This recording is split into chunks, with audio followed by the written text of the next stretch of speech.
فإنه من يعش منكم فسيرى اختلافا كثيرا فعليكم بسنتي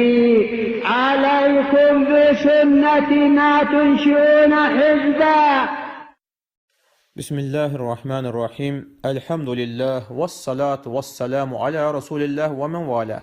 O ki qaldı, əziz qardaşlarım, son vaxtlarda, son günlərdə bir çox sələfi tələbələrimizin gelib Azərbaycanda olan durumu Şeyx Salih Əs-Süheymiyə ərz etməsi və bəzi şəxslər haqqında ona müəyyən sualların yönəltməsində və bu günlərim ona, yəni bu məsələlərə burada olan yanaşmaya istəyirəm ki, bir neçə kəlmə deyim. Birinci, bilmənizi istəyirəm ki, sustuğumuz zaman nə bilməməzlikdən, nə də görməməzliyimizdən susmuruq. Sustuğumuz zaman da Allah üçün susuruq ki, bəlkə də kimisə islahına səbəb olsun.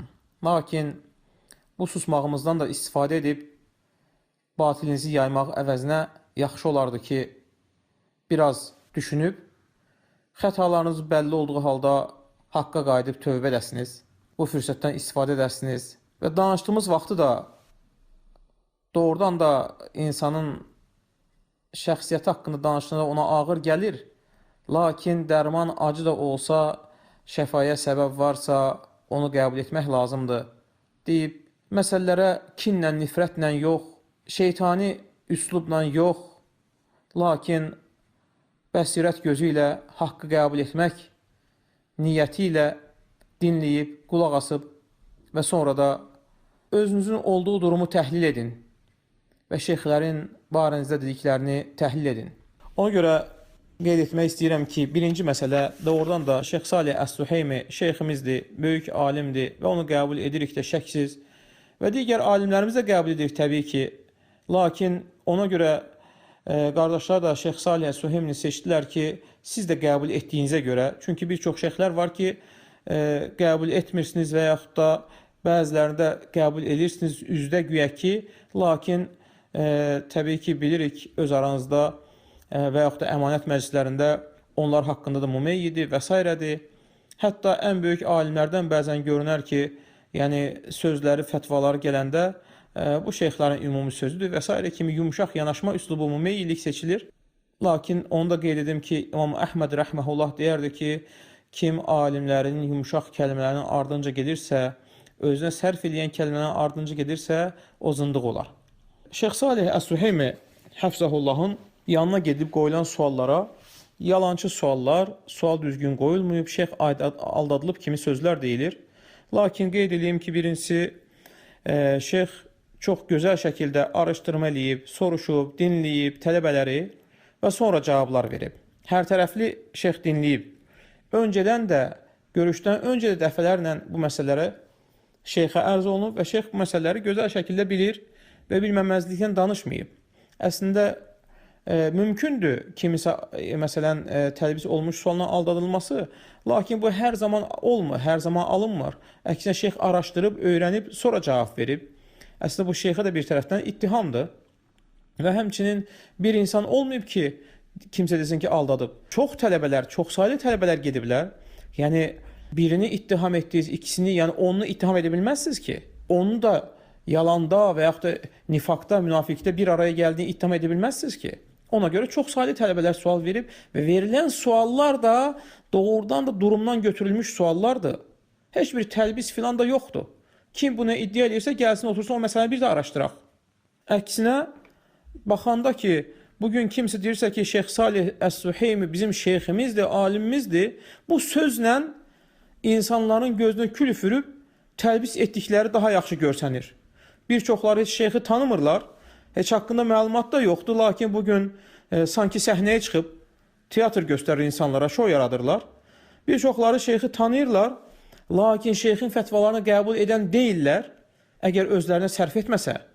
Nə onun, nə də digər böyük şeyxlərin, lakin bugün şeyximizdir, alimimizdir. Niyə? Kimlərisə bundan aldatmaq üçün. Biz də deyirik ki, şeyx bizim böyük şeyximizdir, alimimizdir. Yaxşı, əgər siz də deyirsə ki, şeyximizdir, alimimizdir. Gəlin bərabər gedək o zaman şeyxin yanına və digər şeyxlərin yanına. Bütün hansı şeyxidirsə onun yanına. Sizin qəbul etdiyiniz şeyxlərin yanına bərabər gedək, bərabər suallarımız qoyaq, durumu aydınladaq. Əgər doğrudan da islah istəyirsə, deyirsiniz ki, islah filan istəyirsiniz, dilinizdə bunu hərdən deyirsiniz. Əgər birincisi istəyirsə, biz sizi dəfələrlə islah məclislərinə çağırmışıq. Dəfələrlə sizə təklif etmişik ki, bərabər gedək şeyxlərin yanına. Həmişə bundan boyun qaçıran siz olmuşsunuz. Həmişə hazırıq, bugün də hazırıq. Biz də insanıq, biz də xəta etmiş ola bilərik. Lakin bu əqidə məsələsidir. Mənhəc məsələsidir, biz bunu bilmədən danışmırıq. Gözəl şəkildə öyrənmişik Allahın izni ilə və bugün də hər hansı bir məsələ xəta olsa onu qayıtmağa hazırıq. Bu bizim dinimizdir. Biz bundan Rəbbimizə yaxınlaşırıq. Əgər istəyirsə, doğrudan da sözünüzdə doğrusunuzsa, sadiqsinizsə, gəlin bərabər gedək. Gəlin bərabər suallar hazırlayaq, şeyxlərin yanına bərabər gedək. Günü bugündən hazırıq. Hətta bir çox qardaşlar yazınızdasa keçən dəfələrdə dedilər ki, biz maliyyə dəstəyi olmayı da hazırıq ki, siz tələbələri bərabər göndərək, gedin şeyxlərin yanında bərabər oturun. Artıq heç bir çıxış yolunuz qalmadı. Yalnız müəyyən bəhanələr gətirməkdən başqa getməmək üçün, boyun qaçırmaq üçün. Amma bugündən sonra olsun, eyb etməz. Ziyanın yarısından qayıtmaq da nə gözəl. Gəlin bərabər gedək şeyxlərin yanına. Əgər doğrudan da şeyx kimi qəbul edirsə, ya da insanları bu cür təlbislərlə aldatmayın. Təbii ki, getməmisiniz və getməyəcəksiniz də. Amma o zaman xitabımı edirəm sıravi qardaşlarıma, hansı ki, bu məsələdə xətaya düşə bilər. Diqqətlə baxın.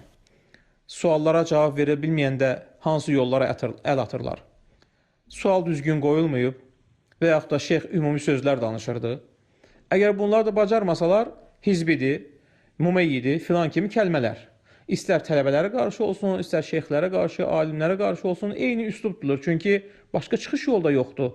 Ya insan gərək təkəbbürlüyünü yerə qoysun və haqqa qayıtsın, bir özünün etdiyi xətalar barəsində düşünsün, ya bir insan düşünər ki, əgər mənim haqqımda deyirlərsə, bir özüm haqqında fikirləşim, ancaq irəli, geriyə yol yoxdur deyib getmək olmaz axı. Sən bəşərsən, insansan, xəta edə bilərsən. Əslində onu da qeyd edim ki, hələ Şeyx Salihə çox məsələlər danışılmayıb. Hələ ona çox şeylər soruşmaq olardı. Və şeyx bundan daha şiddətli cavablar da verərdi, onları bilsəydi. Çox məsələlər şeyxə açıqlanmayıb. Müəyyən bəzi məsələlər soruşulub. Və onu da qeyd edeyim ki, nəinki Şeyx Salih Əs-Süheymiyə, sizin qəbul etdiyiniz, özünüzə şeyx saydığınız şəxslərin, şeyxlərin yanına gedilsə və bu durum onlara danışılsa və bu suallar onlara verilsə, o şeyxlər də sizi təməyyülüklə, mumeyilliklə və hizbiliklə cərh edərlər. Lakin ora gedəndə bir cür, cəmaatın arası çıxanda başqa cür, hətta bəzən doğrudan başa düşülməz variantlar yaranır. Hallar ortaya çıxır. Bir tərəfdən şiddət göstərib, bir tərəfdən insanları kiçik xətalarına görə, tövbə etdiyi məsələlərə görə ittiham edən insanlar, bir tərəfdən həddadilik sifətlərini ortaya qoyan insanlar, digər tərəfdən görürsən ki, bidət əhlinə qarşı, həm də hansı bidət əhlinə qarşı, necə yumuşaq rəftar, o bidətçi deyil, onun sadəcə xətaları var və onun məsələn xətalarını və yaxud da bidətlərini ört-basdır etməyə yollar axtarırlar. Lakin sələfi qardaşlarını ittiham etmək üçün ən xırda dəlillərə, sübutlara, saman çöpünə belə əl atırlar. Və bu bəzi şəxslərdən olunca bir tərəfə, bir yana qalsın, bir də görürsən ki, onun ətrafında olan özünü tələbə və yaxud da tərcüməçi və yaxud da dəvətçi adlandıran şəxslər də görürsən ki, görməzə, bilməzə əllərinə mikrofon alıb sağa-sola nə olsa danışırlar fərqinə varmadan. Lakin hər kəsə xitab edib deyirəm ki, bu Allahın dinidir. Danışanda ehtiyatlı olun. Bura səhnə deyil. Şov göstərmək yerdə deyil. Bu Allahın dinidir. Mənim mənhəcimə, məzhəbimə uyğun gəlirsə və yaxud da mən filan kəsi doğru görürəmsə, illa ki, onun müdafiəsinə qalxmalıyam demək deyil. Məsələni əvvəlcə dərk etmək lazımdır, başa düşmək lazımdır, soruşmaq lazımdır. Rahat-rahat elm tələbələrinə dil uzatmayın. Rahat-rahat şeyxlərə dil uzatmayın. Dil uzatdığınız şəxslər sizdən qat-qat elmli və dəvətdə çox səyi olan insanlardır. Lakin sevgi Allah üçün olmalı və həmçinin nifrət də, buğz da Allah üçün olmalıdır. Mənhəcə, məzhəbə, filana, fişmana görə yox. Bir baxın ki, özünüzü nə qədər gülünç hala qoymusunuz. İnsanları, sələfləri mümeyyiliklə ittiham edirsiniz, lakin sərf edəndə nəinki mümeyyilik, mümeyyilik çox yüngül kəlmədir. Bu hərəkətlərin qarşısında mümeyyilik çox yüngül kəlmədir. Ondan da aşağı yerlərə, ondan da aşağı variantlara əl atılır. Və bunların hamısını xülasəsi olaraq görsənən odur ki, insanlar islah istəmir, islah yolu axtarmırlar. Əgər axtarırlarsa, təkrar deyirəm, biz hazırıq toplaşmağa, bərabər məsələləri çözməyə, dəlil, sübutla, sələfin fəhmi ilə məsələdə bir araya gəlməyə və yaxud da bərabər şeyxlərin yanına getməyə. Əgər istəmirsinizsə kimsə bunu, o zaman yaxşı olar ki, ağzınıza su alıb danışmayın. Və bəzi danışanlar özləri də şahiddirlər ki, dəfələrlə çalışıldı bərabər bir araya gəlməyə, görüşməyə, hətta təşəbbüskarı özləri oldular, amma sonra bacarmadılar, amma yenə də öz batil mövqelərindən əl çəkmək istəmirlər. Əslində onu deyim ki, danışacaq söz, danışsaq həddindən artıq çoxdur. O qədər çox məsələlər var ki, onlara rədd olunmalıdır. Yəni, xətalar həddindən artıq çoxdur. Və bu, məqsədimiz bu kəlmələrlə fiqhi xətalarda deyil, ciddi, böyük xətalarda, əqidə məsələlərində, mənhəcə məsələlərində olan, sələfin mövqeyi məsələlərində olan xətalardan danışıram. Lakin hamısını cəmaat üçün reklam deyil ki, açıq çıxıb hər kəsə danışaq. Lakin məqsədimiz insanların islahı olduğu üçün yenə təklif edirəm, bir araya gələk, oturaq, danışaq. Əgər istəmirsə, əgər bundan boyun qaçırırsınızsa, o zaman Şeyx Salih Əs-Süheymi haqqı gördü və təfsilatlı şəkildə də cərh etdi. Və əgər təfsilatlı cərh nə demək olduğunu bilirsinizsə, yəqin ki, bu məsələni də gözəlcə başa düşərsiniz. Çünki bundan əvvəl də belə olmuşdu ki, bəzi şeyxlərin, bəzi qardaşlarımız haqqında təfsilatlı olmayan cərhini sadəcə müəyyən şəxslərin müəyyən ittihamlarına əsaslanaraq çəkindirməsini təfsilatlı cərh adlandırmışdınız. O zaman bu daha təfsilatlı cərhdir və bunu qəbul etmək zorundasınız, məcbursunuz bunu qəbul etməyə. Çünki sual verən şəxslərin sayı bir deyil, 10 və daha çoxdur və həmçinin həmin sualları təsdiqləyən tələbələrin sayı da həddindən çoxdur və sıravi qardaşların sayı da həddindən çoxdur və bundan əlavə də bu deyilənlər nəinki şəxslərin, tələbələrin yəni təsdiqi iləndir, bunların hamısının deyilənlərin səs yazısı var. Yəni hamısı dəlil sübutlandır və şeyx də ki, öz cavabını verdi, təbii ki, bilirsiniz, gördünüz, eşitdiniz hamınız. Deyim ki, bu deyilən yəni suallar, şeyxə verilmiş suallar, sizin qəbul etdiyiniz, özünüzə şeyx saydığınız şəxslərin hər hansı birinə soruşulsa, görərsiniz ki, Allahın izni ilə onlar da hamısı təfsilatlı şəkildə cərh edəcəklər. Və onu da qeyd edim ki, bu fətva təkcə Şeyx Salih Əz-Zuheymidən deyil, Şeyx Əli Ət-Tuveyciri Həfzəhullah, Allah onu özünə itaətdə hifz etsin. O da Mədinənin tanınmış şeyxlərindəndir və həmçinin Peyğəmbər sallallahu aleyhi və aleyhi və səlləmin məscidində dərs keçir və həmçinin universitetin doktorlarındandır və şəxsən Azərbaycanlıları və şəxsən həmin bu şəxsi gözəl şəkildə tanıyır tələbəlik illərindən və son zamanlarda, yaxın keçmişdə şeyx birbaşa oturub onu özü ilə danışıb və sonra şeyxin dediklərini öz qulaqlarımla eşitmişəm və Rəbbim buna şahiddir ki, Şeyx Əli Ət-Tuveycri dedi ki, onda tələbə sifəti heç belə yoxdur və insanları ondan çəkindirin. Təbii ki, bunların hamısını şeyx bu məsələləri bildikdən sonra, durumdan xəbəri olduqdan sonra dedi. İnsanları ondan çəkindirin və şeyx kəlməsinin sonunda, sözün sonunda belə bir kəlmə işlətdi. İnsanları ondan çəkindirin, lə kəramətə ləh. Ona heç bir hörmət qoymadan.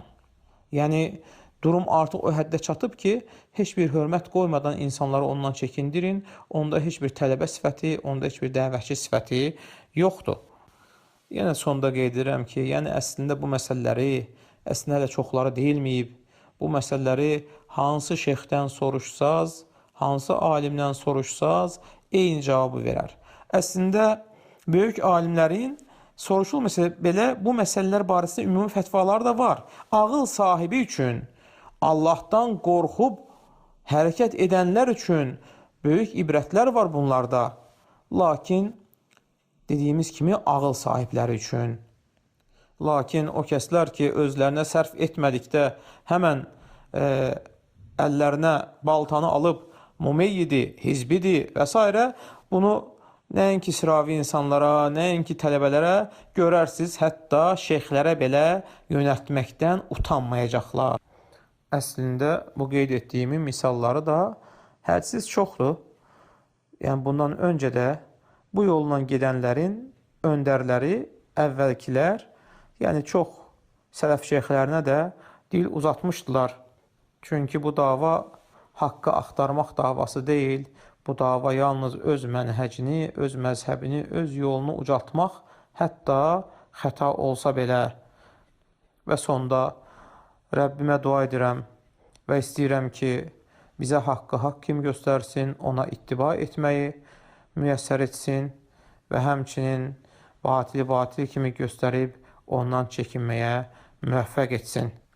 Necə ki, Rəbbimdən diləyirəm, ey Rəbbim, biz sənin xəta edən zəif qullarınıq, bizi haqq üzərində sabit et, bizi xətalardan qoru, günahlardan, haramlardan, bidətlərdən qoru, bizi hizbilikdən və mümeyyilikdən qoru, bizi orta yol üzərində, sələf mənhəci üzərində, Peyğəmbərimizin, ona Allahın salavatı və salamı olsun, həmçinin səhabələrin yolu üzərində sabit et və bizi çaşqınlıqdan, azğınlıqdan qoru və həmçinin Rəbbimdən diləyirəm ki, bu yoldan, yəni bu haqq yoldan azanları da gözəl şəkildə tövbə etməyə, haqqa qayıtmağa və haqq cəmaatı ilə, haqq üzərində olan cəmaatla birləşməyə müvəffəq et. Onlar da bizim qardaşlarımızdır, lakin cahilliklərindən, nəfsə uymaqlarından və yaxud da ola bilsin, elmli saydıqları bir insanın düşdüyü xətanın ucbatından onun ardınca gedərək xətaya düşüblər. Onları da əff et, onları da bağışla, bizi haqq üzərində birləşdir. Doğrudan da sən hər şeyə qadirsən. Və axir dəvana anilhamdülillahi rabbil aləmin.